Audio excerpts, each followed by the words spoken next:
I know that's out there. The problem is, I think this run up in the metals, you know, it's obviously not an issue now. I mean, the metals are probably the cheapest asset out there.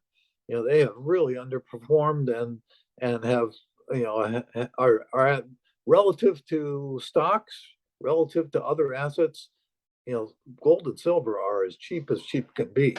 And so it's certainly not on the radar now. You know, who can predict what will happen in, let's say, the early next decade?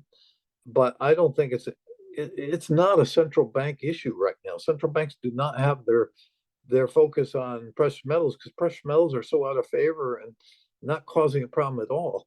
And frankly, um, right, you know, if you look at the global bust next year and they have to print like crazy, um, you know, they're not going to want a gold standard. They're not going to want, you know, they're not going to. People who are pushing for a gold standard. Yes, we need monetary discipline. What I'm forecasting is a disaster in the long run. I'm not, as I say, I'm not endorsing what's coming. I'm just forecasting what's coming because it's pretty predictable what's going to happen.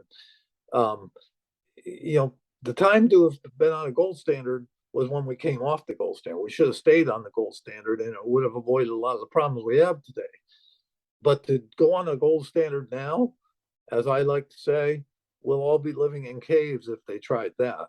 Because what you'd be doing is letting a global financial system implode and have no response for it because you have your hands tied with gold backed currency.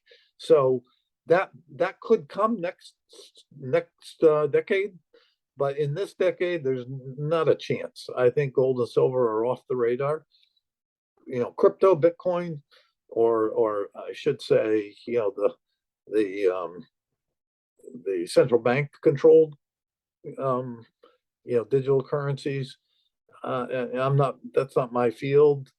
I don't think they're going to play a major role or change what my forecast is, but certainly, you know, that's more the focus of the central banks now than gold and silver for sure. So you know, who knows what will come out of that? I know there's people out there very concerned about that, and you know, what it's going to lead to. But at this point, I don't. I just don't think that's an issue either. I think that's, you know, longer term could be, but not in the next couple of years.